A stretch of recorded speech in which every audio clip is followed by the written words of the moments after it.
यहाँ एक अजीम शान जलसा मुनक्किद होगा। हमने ये जगह देखी है, जलसा गाह के बाहर हम खड़े हैं। ये एक इंतहाई अहम जलसा होगा पाकिस्तान की तारीख का, और पूरे पाकिस्तान से आप देखेंगे जमहूरियत के चाहने वाले, आज़ादी इजहार के चाहने वाले, इमरान खान के चाहने वाले यहाँ आएंगे। हम यहाँ एहतजाज करेंगे, आवाज़ बुलंद करेंगे हर उस नाइंसाफ़ी के खिलाफ जो इस वक्त इस मुल्क में हो रही है। और सबसे बढ़कर जो इस सूबे में, सूबा खैबर पख्तूनख्वा में जो नाहक मासूमों का खून बहाया जा रहा है, जो कुछ हुआ तिरा में, खान साहब खुसूसी तौर पर इस हवाले से गमज़दा हैं। परसों मेरी जब उनसे मुलाकात हुई तो उन्होंने ये कहा कि पूरी कौम को ये कहो, खैबर पख्तूनख्वा के मेरे चाहने वालों को, मेरे बहनों भाइयों को ये कहो, मैं उनके साथ खड़ा हूँ। उनके खून का हर कतरा मेरे लिए जान से ज्यादा कीमती है। जो कुछ ये किया, खैबर पख्तूनख्वा की हुकूमत इससे दूर खड़ी है। ये वफाक की जिम्मेदारी है, ये वफाक की गलत पॉलिसियां हैं जिनकी वजह से ये खून आज जहां बह रहा है। दहशत गर्दी इस सूबे में बड़ी है, और सिर्फ इसलिए बड़ी है कि जो पॉलिसी अपनाई गई है 2022 के बाद वो गलत है। अफगान हुकूमत को धुतकारा गया है, अफगान मुहाजिरीन को धुतकारा गया है, कबाइल की बात नहीं सुनी गई, अफगान अवाम की बात नहीं सुनी गई। खान साहब का ये पैगाम है कि सबको इकट्ठे बैठना है। खैबर पख्तूनख्वा हुकूमत ने सबको इकट्ठे बिठाना है और इस खूरेजी को रोकना है। ये जो ऑपरेशन हो रहे हैं इनको रोकना है। हम दहशत गर्दी के खिलाफ हैं, लेकिन मासूम खून का एक कतरा नहीं बहना चाहिए। दहशत गर्दों के साथ हमें मुकाबला करना है, हमें गली कूचों में उनका मुकाबला करना है, इंटेलिजेंस बेस्ड। हम हरगिज दहशत गर्दी के साथ नहीं हैं। लेकिन जिस तरह बमबारी की गई, इतना यह है कि ड्रोन से बमबारी की गई और 23-24 मासूम जाने जाया हुई, और ये पहली बार नहीं हुआ, ये बार बार हो रहा है।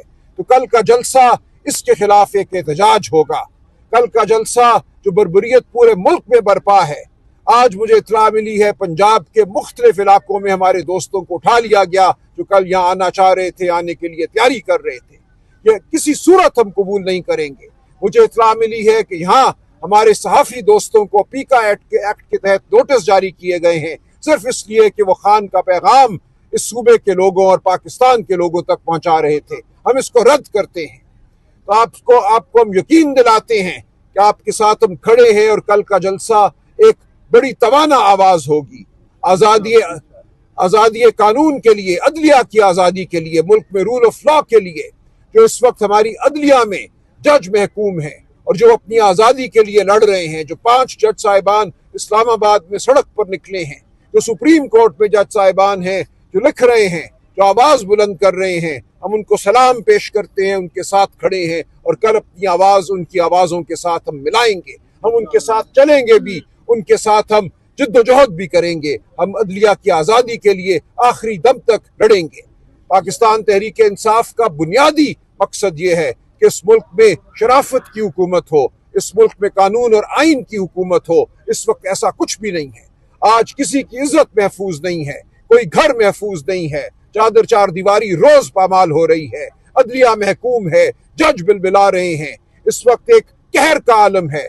कल का जलसा इस सब के खिलाफ एक बहुत बड़ी आवाज होगी जो पूरे मुल्क में गूंजेगी। इंशाअल्लाह कराची से लेकर खैबर तक और बलोचिस्तान के हर खित्ते में यह आवाज जाएगी। जहां लोग गुमशुदा हैं, जहां अपने प्यारों के इंतजार में लोग बैठे हैं, तस्वीरें लिए माएँ बैठी हैं, बहनें बैठी हैं, हम उनकी आवाज बनेंगे। तो कल का जलसा पाकिस्तान की तारीख का एक संगे मील होगा। मैं पाकिस्तान में हर खित्ते में बसने वाले दोस्तों से, आज़ादी पसंद दोस्तों से ये कहता हूँ, शराफत पसंद दोस्तों, बहनों, भाइयों से ये कहता हूँ कि कल यहाँ आए। यहाँ बहुत अच्छा माहौल है। इंशाअल्लाह आप देखेंगे कि यहाँ मिलकर जब हम बैठेंगे तो हम एक दूसरे को तवानाई देंगे और हमारी आवाज से जुल्म के दरो दीवार हिल जाएंगे। तो आइए कल आगे कल आए अमल यहाँ हम तय करेंगे और इंशाअल्लाह आज़ादी तक, इमरान खान की आज़ादी तक, इस मुल्क के अवाम की आज़ादी तक हमारी जद्दोजहद जारी रहेगी। मदद कहते हैं। दूसरा है कि सलमान अकबर राजा साहब ने तफसीली बात की है। मैं 2 पॉइंट उठाना चाहूँगा। नंबर 1 है कि ये जलसा इमरान खान की रिहाई का मकसद ये है कि जितने हमारे इलीगल और अनकॉन्स्टिट्यूशनल जितनी भी कैदी जो है ना हमारे पॉलिटिकल विक्टिमाइजेशन की वजह से जेल में हैं, उन सब की रिहाई का हम मुतालबा करते हैं। नंबर 2, हम अमन की बात करते हैं। ये सूबा गुज़िश्ता 40 साल से बुरी तरह जख्मी है इन ऑपरेशन से, इस जंगों से। अफगानिस्तान की जंग जब से शुरू हुई, जब रशिया आया तो यहाँ अफगानिस्तान की जंग का आगाज हो गया और उसमें फ्रंट लाइन ये सूबा, आपको पता है कि उसकी वजह से जो हमारी सूबे की हालत हुई, यहाँ जो हमारी माशी तौर पर बदहाली हुई, जो हमारा इकोनॉमी बहुत बुरी तरह बैठ गई और जो हमारे जो थोड़ा बहुत हमारे इकोनॉमी थी जो सर्वाइव कर रही थी, उसके तमाम जो इन्वेस्टर थे वो बाहर चले गए। फिर वार एंड टेरर की वजह से और भी ये खित्ता जख्मी हो गया, लहूलुहान हो गया, बम के धमाके, खुदकश धमाके। इसके बाद कौन सी इन्वेस्टमेंट इधर रहती है? यहाँ बेरोजगारी बढ़ी, यहाँ में सीरियस चैलेंजेस आए और उसकी वजह से क्लैशल को कल्चर बढ़ा। मैं इस मौके पे एक बात करना चाहता हूँ, यानी जितनी भी ऑपरेशन हुई इस खासकर जो मर्ज एरिया और खैबर पख्तूनख्वा में 21 ऑपरेशन हुई, 21 ऑपरेशन का कोई नतीजा निकला। अभी 22वां ऑपरेशन चल रहा है। इमरान खान की ये क्लियर डायरेक्शन है, इंस्ट्रक्शन है कि इस सूबे में किसी किस्म का ऑपरेशन नहीं होगा। उसने चीफ मिनिस्टर साहब को भी वजाहत की है और डायरेक्शन दी है कि इस सूबे में अगर ऑपरेशन कामयाब होना था तो 21 ऑपरेशन के बाद अमन अमान होनी चाहिए थी। हमारे अवाम जो है ना इस वक्त इस ऑपरेशन से और बदअमनी से तंग आ चुके हैं। मैं एक और बात करना चाहता हूँ, उसके बाद जुनैद अकबर साहब बात करेंगे। कल मीटिंग हुई है, ट्रंप और वजीर आजम और हमारे फील्ड मार्शल साहब भी इसमें थे। इसकी निटी ग्रिटी अभी सामने नहीं है कि उसकी डिटेल क्या है, लेकिन एक बात मैं वाज़ेह करना चाहता हूँ कि अगर अफगानिस्तान के ऊपर कोई जंग छेड़ना चाहते हैं और अफगानिस्तान के ऊपर कोई ये समझता है कि अफगानिस्तान को एक नई जंग का सामना करना पड़ेगा, मैं पाकिस्तानी हुकूमत को, ये पूरी अवाम की तरफ से, अपनी सूबे के अवाम की तरफ से ये मुतालिबा करता हूँ सबसे पहले कि आप सबसे पहले डिप्लोमेसी करें कि ये जंग ना हो। किसी सूरत में ये पाकिस्तान के हक में नहीं है और अगर खुदा न ख्वास्ता कोई ये सूरत हाल होती है तो पाकिस्तानी हुकूमत को और पाकिस्तानी अवाम किसी सूरत में इस जंग का हिस्सा नहीं होंगे। और अगर कोई इस किस्म की हरकत करेगा तो हमें, मेरा इरादा है, बल्कि अपनी मशवरा अभी कर रहे हैं कि हम तमाम सूबे की जो सिविल सोसाइटी है, मैं आप मीडिया लोगों से रिक्वेस्ट करता हूँ, मैं तमाम सियासी पार्टियों से रिक्वेस्ट करता हूँ कि हमने अमन के लिए इकट्ठा होना है। हम किसी सूरत में मजीद खून बहाना नहीं चाहते, हमें अमन चाहिए, सिर्फ और सिर्फ अमन चाहिए। जुनैद अकबर साहब, आप सबके आने का शुक्रिया जी।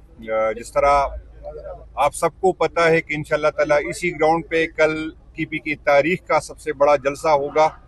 मैं 3-4 दिन से यहाँ पर पेशावर में हूँ। जो रिस्पॉन्स मैंने देखा, जो लोगों का प्यार मैंने देखा, इंशाल्लाह ताला अगर मेरी नाअहलियों, मेरी नालायकियों या मेरी किसी दोस्त की नालायकियों, नाअहलियों की वजह से थोड़ी लोग अगर हमसे नाराज़ है, गिले है, तो इंशाल्लाह ताला हमें यकीन है कि खान साहब पे लोगों का एतमाद आज भी उस तरह है जिस तरह पहले था।